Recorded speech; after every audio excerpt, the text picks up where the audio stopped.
In this short and basic video, today we will learn how to install or enable gadgets on Windows 11. Search website at gadgetpack.net. This is a popular and trustful website. It has this pack you can use in Windows 11, 10, 8 or 7. It's about 27 MBs. Here is the last update, and this pack you will see these all type of gadgets.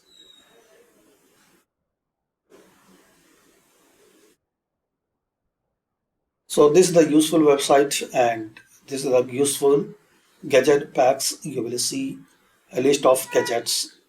Just download and install it. So thanks for watching. Here you can see the preview, and this is the instruction.